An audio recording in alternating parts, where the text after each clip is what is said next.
If you were born outside Europe, chances are you're not that familiar with what a song contest is. I mean, you might think of things like Idol, Got Talent, The Voice, because those are contests, right? It's true, however, those are contests where the artists are at the center of it, rather than the songs. While these kinds of competitions happen all over the world, none of them are quite as big as the Eurovision Song Contest, an event that's been running for over 60 years and sees an annual audience of roughly 200 million viewers. As the name implies, it's a uniquely European event, and as with other things that are uniquely European, when Americans come along and say that they want to do their own version of it, people can be understandably concerned. That's exactly how many fans felt about big-time American comedian Will Ferrell coming along and doing a movie adaptation of the Eurovision Song Contest. We have to prove to Iceland and my extremely handsome father that my life hasn't been a waste. On the one hand, it would bring Eurovision to the largest international audience that it's ever seen. But on the other hand, Eurovision has already been seen as a big joke for a long time, and the opposite of fixing that seems like giving it to someone like Will Ferrell. Well, the movie's out now, and the question on a lot of people's minds is how does the American movie adaptation of the world's largest song contest compare to the real thing? So if you haven't seen the movie and you're wondering if it's worth a watch, or if you have seen the movie and you're wondering if you can actually believe what you saw, I'm here to take you through the good, the bad, and the wonderfully weird moments of Eurovision Song Contest, The Story of Fire Saga. Just a warning, there are some light spoilers ahead, but nothing major.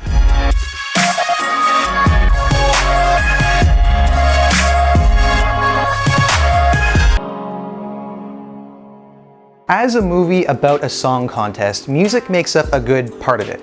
Much of what you see in here is the kind of over-the-top pop music that has been associated with Eurovision for a long time. The songs themselves don't appear to have obvious references, but most performances have some clear inspirations from Eurovision. First up, we have the central duo Fire Saga, made up of Lars Eriksson, played by Will Ferrell, and Sigrid Eriksdotter, played by Rachel McAdams. They make use of an easily recognizable prop, a human-sized hamster wheel. This is directly borrowed from the acrobat who joined Ukrainian artist Maria Yaremchuk on stage in 2014. Wardrobe makes up for a number of references. For example, Greece's Mita Xenakis, played by Melisanti Mahut, enters the stage in a spacesuit. This has been done a few times, but perhaps most memorably by Montenegro's 2013 act Husi and Moldovan singer Lydia Isaac in 2016. We also see some wardrobe reveals, which is mostly considered an old gimmick, but usually it makes at least one appearance every year, including last year. Then we have the demonic Belarusian rock band, which is a clear nod to Lordi, the Finnish act that won in 2006.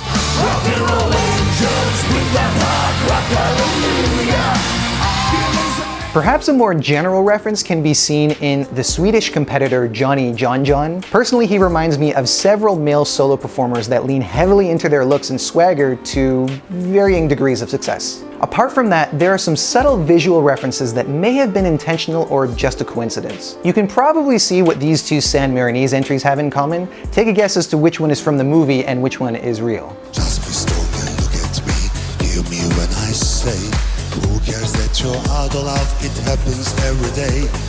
But this is only a very small sample of the 1,000 or so entries that we've seen at Eurovision over the years, and they're referenced because their gimmicks make them memorable.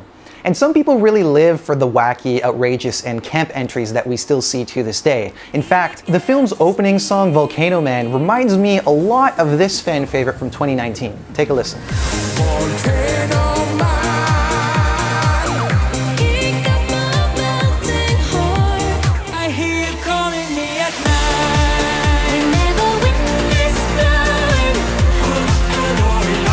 Your mileage may vary on this one, but for me, they definitely have more than one thing in common.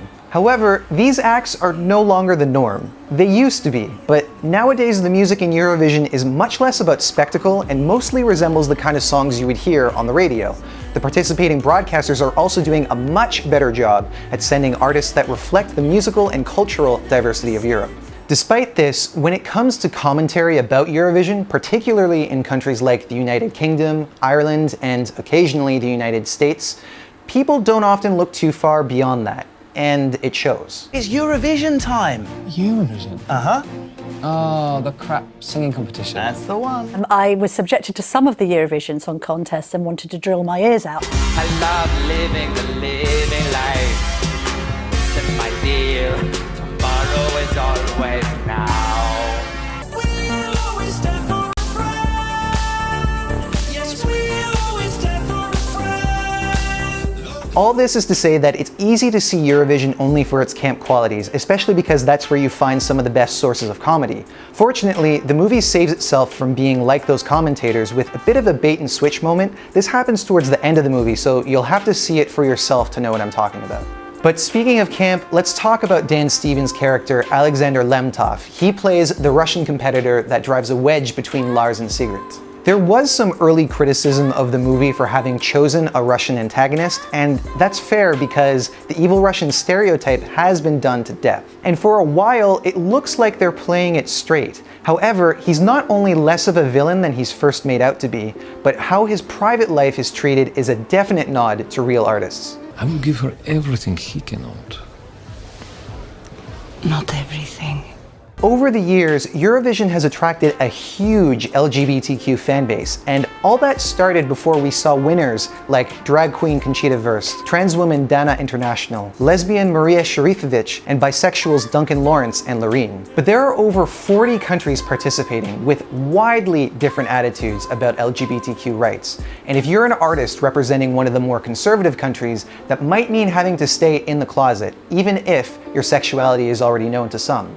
This is put on full display with Lemtov's stage performance, which really needs no explanation. I was happy laying round in the shadows, unbothered by flies, surrounded by so many that just didn't light my fire. As a side note, this performance is also filled with one of the most overused stage gimmicks ever, the male torso. With such a large audience of gay men, you'd expect there to be many uses of this. Aside from references to performances and artists, there's also some poking fun at what happens behind the scenes. When the team at the Icelandic broadcaster is watching the audition tape for Demi Lovato's character Katiana, they're thrilled at the idea of possibly winning the contest, all except the governor of the central bank. If she won, that means that we then hosts the contest for the next year. I'm afraid the cost of hosting will bankrupt the whole country. This is true to how Eurovision works. Many of the participating broadcasters are publicly funded, and having to host delegations from over 40 countries, as well as tens of thousands of fans and press, is very costly. While the early years saw some countries bowing out of hosting, another country has always stepped in to host in their place. The last time this happened, however, was in 1980. But it continues to be a real fear that some people have. And because of this, fans believe that there are some countries that prefer to phone it in rather than really try and win the contest. This, of course, can also just be an excuse for why countries have been doing poorly again and again and again, but you decide. Another possible reference in this scene has to do with how the artists were selected. We only have 11 acts, but the rules say we need 12. Pick one. What? Is that fair? Come on, we all know that Katiana is going to win this, right? Yes. Yeah, so pick one. While this is mostly a convenient plot point that accidentally gets Fire Saga in the running to represent Iceland, it could also be a reference to the belief that some broadcasters fix the selections. There have been times where fans and even artists allege that their home broadcasters created an uneven playing field, and this could be by putting a highly skilled artist against ones with less experience, or by how they build the order of competitors, or some other reason. This is mostly speculation, and it's easy to make that kind of allegation from the outside, even if the artists were selected fairly. Also, if true, it's definitely backfired more than once. There's also this gem. This is Julia J. She came #1 England's Got Talent 4 years ago, so she's quite good, but everybody hates UK, so 0 points. Some people, particularly the British, really do think that the rest of Europe hates the UK, and that's the reason why they've been doing so poorly in the contest since the early 2000s. Before you buy into this, you might want to check out some UK entries for yourself on YouTube. Don't let anyone tell you it's one way or another, make your own mind up. This is also a plot hole. The winner of the Eurovision Song Contest hosts the following year. Yes, you're right, Victor.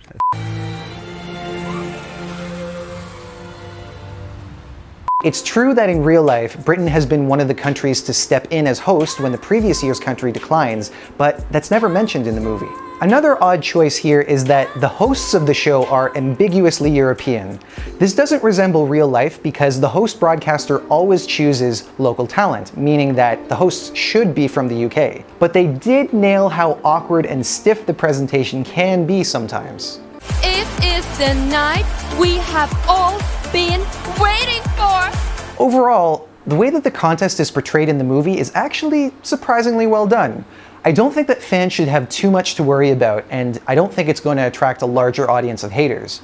But what fans should be worried about is the fact that as a movie, it's not that strong. While it definitely has its moments and surprises, it really doesn't have enough laughs to fill 2 hours.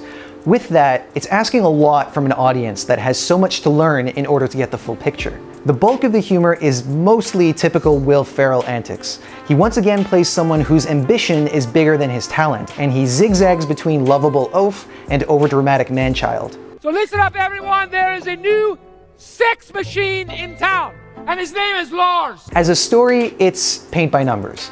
If you've seen any movie about underdogs accidentally stumbling their way into the big league, you'll pretty much know what's going to happen and when. They did pick up on some real Icelandic humor, like Sigrid's belief in Icelandic folklore, a little bit of Schlager music, and a running joke about how Lars and Sigrid might be related. They also turned the tables on Americans by making them the bigger stereotype over Europeans. It's a bit weird because the jokes are still coming from an American actor, but it's kind of funny. Jeff, let's go. The guy's nuts. Wait, I'm nuts?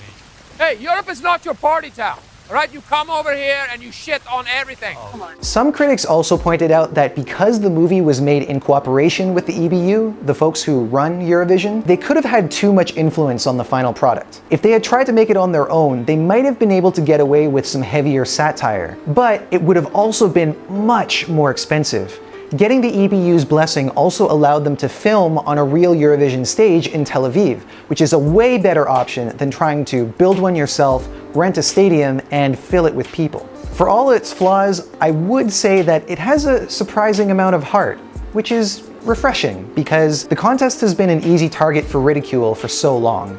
It's just enough to make the experience enjoyable, and fans will definitely be pleased to see how many real-life Eurovision artists appear, even if they outnumber the few Eurovision songs that are part of the soundtrack. So, if you're wondering whether or not to give it a watch, I would say yes, regardless of whether or not you know about Eurovision and regardless of whether or not you're a fan.